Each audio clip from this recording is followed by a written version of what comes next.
Assalamualaikum warahmatullahi wabarakatuh. Pak Hasto secara mengejutkan dalam sebuah podcast mengungkapkan bahwa kriminalisasi yang didapatkan selama ini oleh Pak Anies Baswedan khususnya di dalam kasus Formula E ternyata sebuah pesanan dan itu permintaan langsung dari Presiden Jokowi saat itu.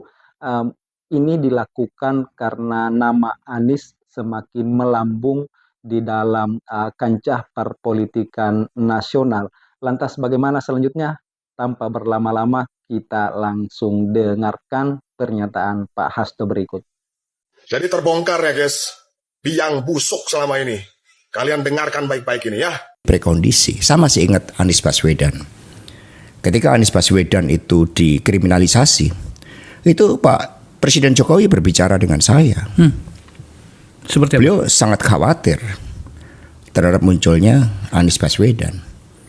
Sehingga itu nyata-nyata kasus Formula E itu kriminalisasi dan saya bersaksi itu dari perintah Pak Jokowi secara langsung.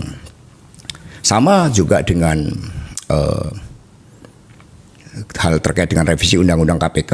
Kalau kita lihat revisi Undang-Undang KPK itu kan sebelum pilkada serentak di mana Mas Gibran dan Mas Bobi maju.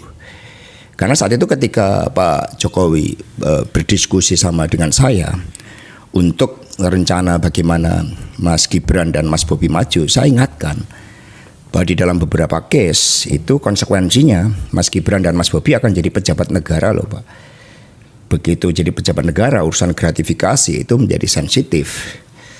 Maka kalau kita lihat ada kaitannya revisi Undang-Undang KPK dengan pilkada terkait dengan Mas Gibran dan Mas Bobi yang mau maju. Sehingga pernyataan Pak Agus mantan ketua KPK yang juga dibentak oleh Pak Jokowi akhirnya itu saya benarkan.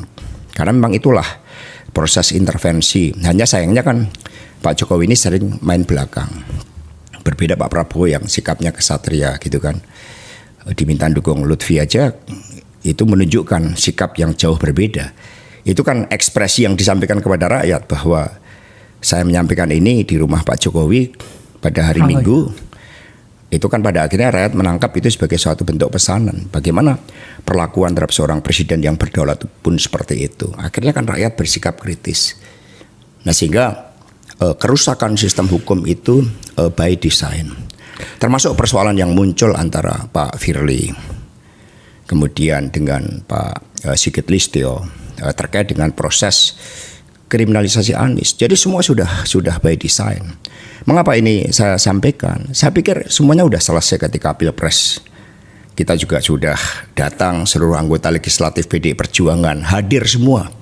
Diminta hadir oleh Bu Mega. Perintah langsung Ibu tertulis menghadiri, wajib hadir pelantikan Presiden Prabowo Subianto dan Wapres Gibran. Tapi ternyata itu tidak cukup. Bahkan kemudian saya diancam informasinya A1 mau dijadikan tersangka untuk kasus yang sangat tidak jelas. Berbeda kasus Sambo. Kaitannya kemana? Judi online, narkoba.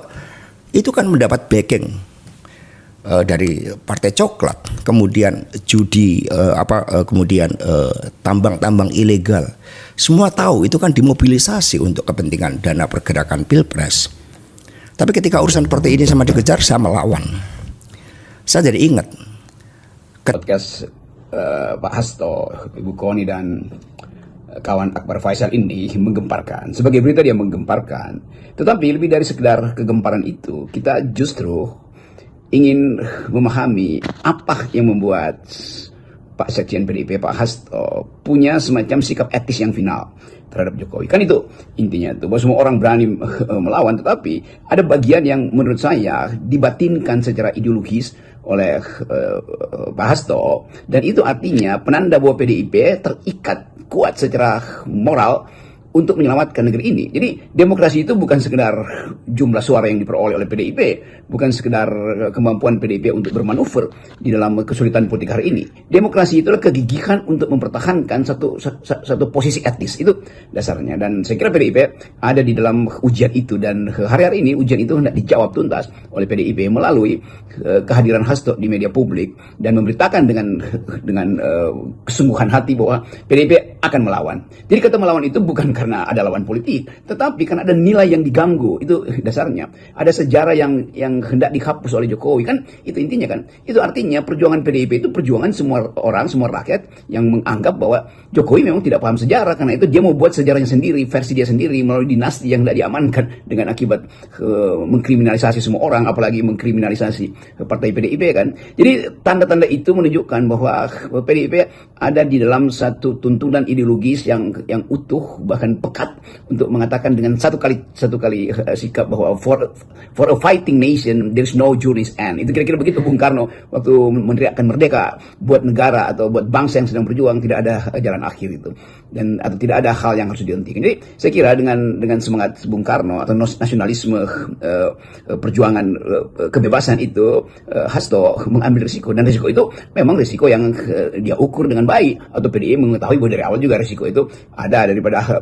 Daripada dibaca sebagai permainan taktis aja, mending diterangkan aja pada publik bahwa PDIP punya moral standing yang tak mungkin digoyahkan bahkan oleh mantan kadernya sendiri yang gagal memahami apa itu kaderisasi, yang gagal memahami apa itu demokrasi, yang gagal memahami apa itu Soekarnoisme, kan itu dasarnya. Jadi saya kira posisi Pak Hasto tadi malam itu betul-betul kuat secara etis dan berdasar pada satu kalkulasi politik yang matang demi meluruskan arah sejarah dan arah demokrasi. Jelas ya guys ya, apa yang disampaikan oleh Pak Hasto tadi, bahwa kriminalisasi terhadap Pak Anies itu memang benar adanya seperti itu. Terkhusus dalam kasus Formula E ini, memang dicari betul celah-celah salah-salahnya Pak Anies agar Pak Anies bisa jadi tersangka. Terbukti KPK 19 kali memanggil Pak Anies dalam kasus Formula E ini. Semuanya itu perintah siapa? Pak Hasto sampaikan, semua ini adalah perintah dari Jokowi. Wow. Guys, dugaan kita selama ini benar. Jegal-menjegal dalam politiknya Pak Anies itu benaran ada tadi guys. Ya, lewat penguasa. Tapi yang melakukannya adalah ini, cecere-cecere yang di bawah ini yang melakukannya. Ya, saya sampaikan berulang kali, Mulyono itu tampangnya doang yang polos, tapi hatinya licik. Ya, apa yang disampaikan oleh Pak Hasto sebenarnya tidak mengejutkan terkait dengan Pak Jokowi dalam kasus Formula E yang langsung turun tangan untuk mencegal Pak Anies Baswedan ini. Dan Pak Anies yang memang semakin melambung namanya di kancah nasional, Pak Hasto secara terang-terangan mengungkapkan hasil curhatan Pak Jokowi. Tentu ini info A1 dan tidak main-main. Menurut beliau langsung berkomunikasi dengan Pak Jokowi saat itu. Mengapa Pak Jokowi melakukan itu? Karena sangat khawatir, bahkan dalam tanda kutip, sangat takut kepada Pak Anies Baswedan untuk menjadi sosok RI 1. Dan ini sekali lagi tidak mengejutkan, tetapi publik tidak percaya begitu saja pada saat itu isu-isu terkait dengan korupsi yang terjadi di kasus Formula E di Jakarta yang melibatkan nama Anies Baswedan. Justru publik beramai-ramai percaya bahwa ini adalah sebuah skenario, ini adalah sebuah operasi untuk mencegal Pak Anies agar beliau tidak semakin punya posisi tinggi di Republik ini.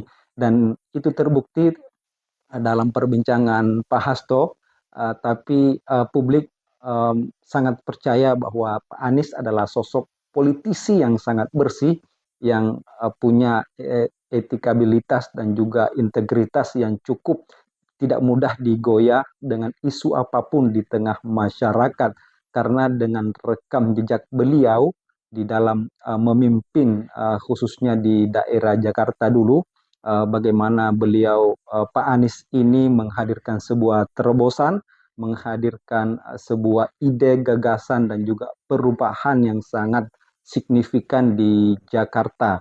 Dan inilah yang dilihat, disaksikan, bahkan dirasakan langsung oleh masyarakat Jakarta seperti apa sosok Pak Anies Baswedan ketika memimpin itu. Sehingga isu-isu korupsi yang melibatkan nama Pak Anies tidak mudah begitu saja diterima oleh masyarakat.